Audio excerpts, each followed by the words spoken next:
Hi guys, and welcome back to the Wildstar First Look. I'm going to have a look at some PvP now.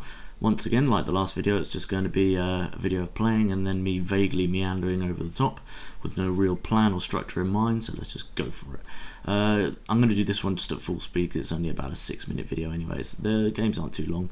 You get to the PvP games by going to the look for group panel. It's fairly intuitive, quite easy peasy. Then you wait for a minute and you get a thing pop up at some point soon. I wanted to get and do PvP separately because for me it's a big part of the game. I don't really do endgame PvE because I generally don't have time for it, so normally I prefer to do PvP where I can go in and I can get a quick fix of trying to batter down other people. I know a lot of people are the same. I especially like doing sort of arena based games, so I'm looking forward to that side of Wildstar. You can't do that at the moment. The only ones you can do are the test battlegrounds, or the only ones I can do at level 6 or whatever I am is the test battleground, or the practice battleground, sorry. So, and I think there's only one of them actually going at the moment. So even if you put yourself into random, you only get the one game, which is the same. And there's me playing with the title. Ah, Bookworm L Badger. What a cool guy I am. Good old Professor Badass. He is looking sweet. He is a cool guy. He's my cool guy, and he's my best friend. So we're waiting a moment. I should probably have cut this part down. Ah, there we go. Okay, a random match has been found. Let's rock and roll. Here we go. So, starting area of this particular map, Walatiki Temple. The idea of the game, this is my second go on the game. You can see the map there. It's probably best that I did this on my second go, where I had a slightly vaguer idea of what was going on. By the end of this game, I kind of got it, but there was very little guidance, as with many more MMO battlegrounds and PvP areas. There's very little guidance available for it, so it was pathetic. The first game, I literally ran around in my own, what amounts to flag room, trying to click on the flag, and then I think I've got in a fight once and I died really quickly, and that was the sum total of it. So I decided I'd queue up again because then the match ended, we had lost. I was only in for the first moment, so this was my first one from the beginning. I'd actually vaguely had a look at the map, so I kind of got it. There I am. I've got I've got a healing skill equipped. I've only got one healing skill at the moment. The rest of them, I've got a basic damage skill, a stun, which I'm going to be using for a bit of utility.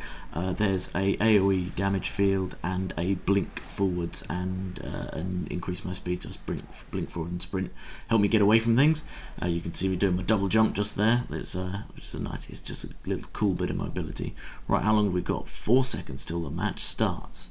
3, 2, 1, and off we go.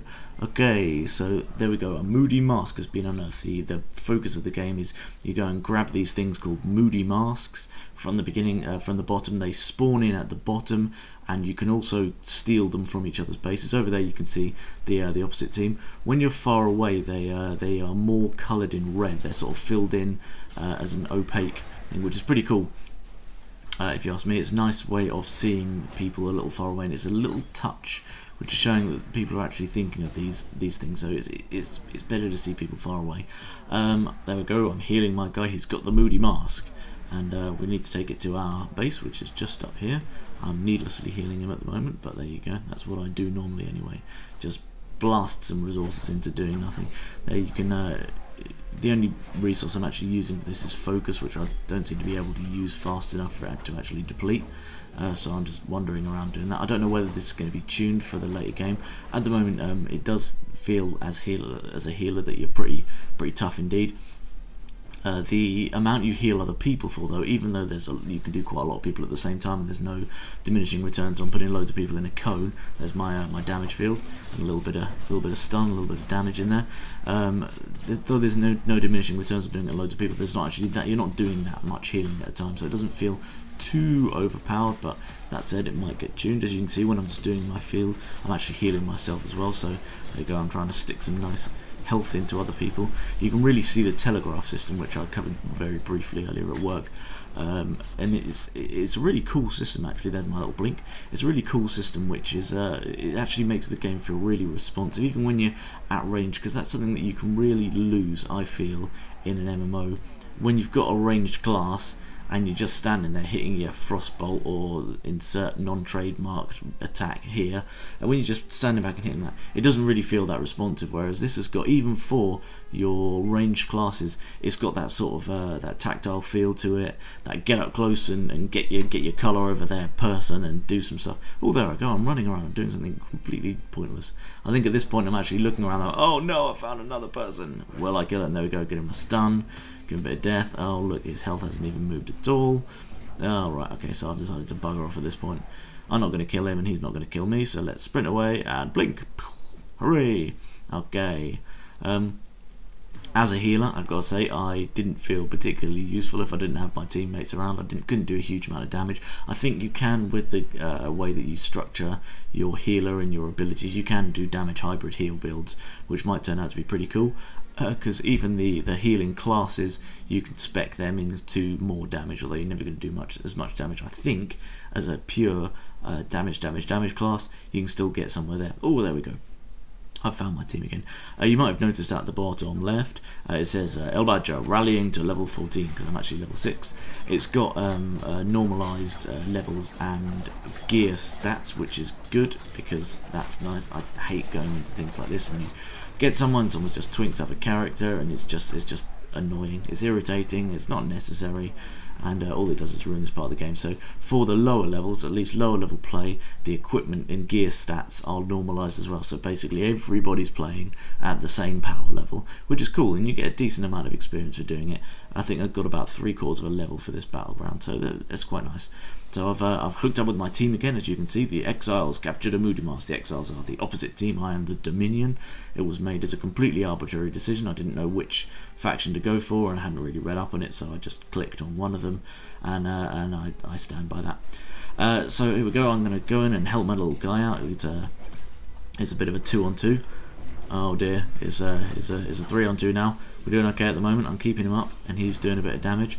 I don't actually know what class he is at all. Ah, shit, there you go. When you get stunned, you can tap F to decrease the amount of time that stun holds for. There are actually dedicated stun breakers, I think, later in the game, again, once you bring in your abilities. We can see at the bottom, actually, I didn't mention before, it's your limited action set. So for each of those, it's basically your main abilities, and you can swap them in, and that's basically how the game works. You will swap in those abilities to create your builds, and you can only have that many abilities at any one time. So it's not going to be a case of you've got billions and billions of different abilities. They've gone for a limited action set. There we go. Oh, tap that F. Go. As I said, the action sets are limited, and you build based around that, so you can't be an everything everyone and everything to everybody. Oh, there we go. Oh my god, it's got the Moody Mask. Go, little man, you run and be cool. Oh, I blinked out. That wasn't very nice of me. That wasn't very helpful. Oh, it's getting a little bit overrun now. That's why this guy just wants to kill me. You see, he runs straight past the Moody Mask guy just because he has me on low health. I love it when people do this. It's you can really see people just want to get that kill. They want to be the big guy. Oh dear, but it's not looking good for me. Ah, and I'm dead. Oh dear. In terms of the actual pace of the game, it actually feels really nice. The amount of damage you can take versus the amount of damage you can do. There's from what I've played at the moment, which is the level 6 to 14 bracket, everyone feels really durable, but at the same time, healing, it's keeping you up at quite a high rate, although it doesn't seem to be overtaking damage, so you have to use a little bit of dodging, a little bit of wandering around. There may, as I said, be some tweaking in those numbers that they do at the end of the day in order to make it more balanced overall. I think they might, at least in as the way things look at the moment, they might diminish slightly the amount of healing that's done, because you really can keep people up once, or at least yourself up, just with those area of effect heals. The medic, I have read, is the AoE healing specialist, whereas the Esper is the single target healing, the healing Mac Daddy. Here we go. Oh, it's a big fight now. It's a big rumpus pompous. Oh, there we go. I've run away like a coward, but we captured a mask anyway. So I'm still trying to get myself back into that game.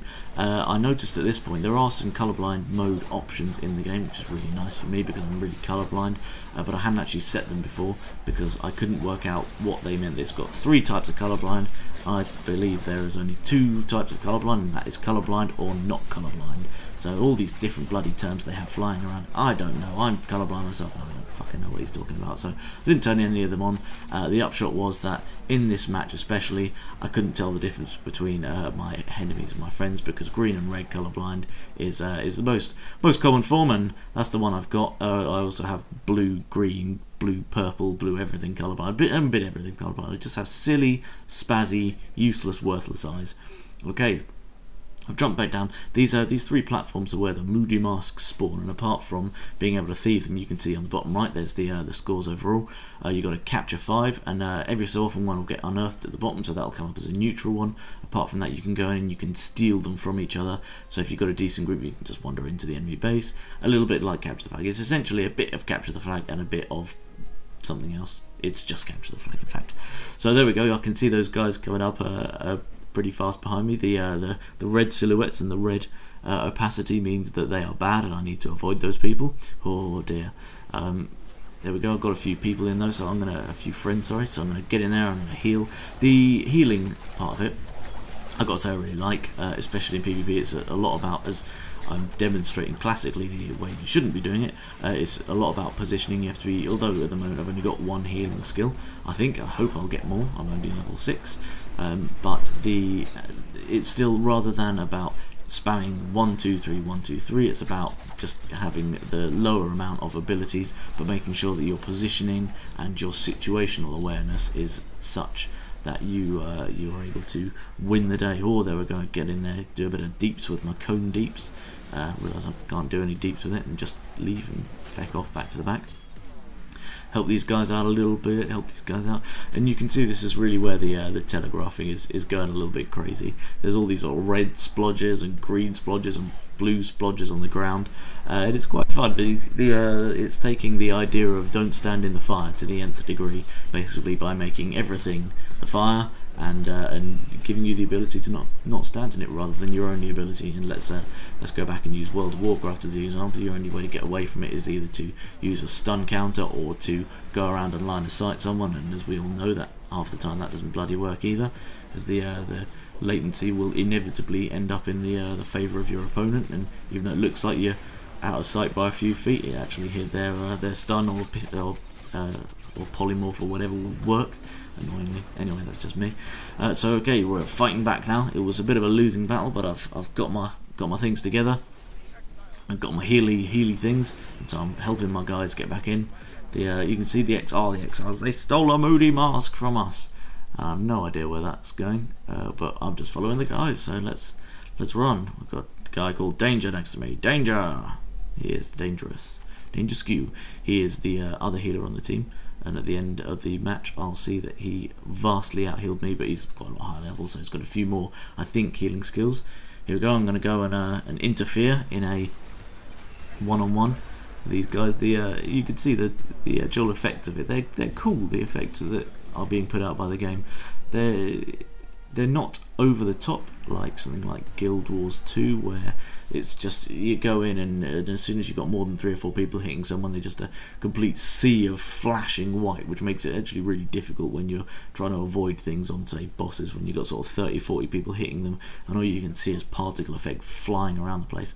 There may, once you get to that level of people, there may be an element of that. I just don't know at the moment, but the actual spell effects themselves are pretty cool.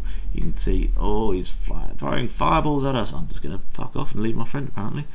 We're going to go and have a look at these moody masks. Oh no, they've got all these 2 people and they're in the same guild. Now that's an excuse to run away if nothing else is, because they're obviously playing together on TeamSpeak, and I need to run, little man. Okay, so here we are, hooked up with a couple more of my peeps. I believe it. I don't actually know which side of the thing I'm going to. I think I might be going back to our base. I'm not really sure. I don't really know my thought processes at this point in the match.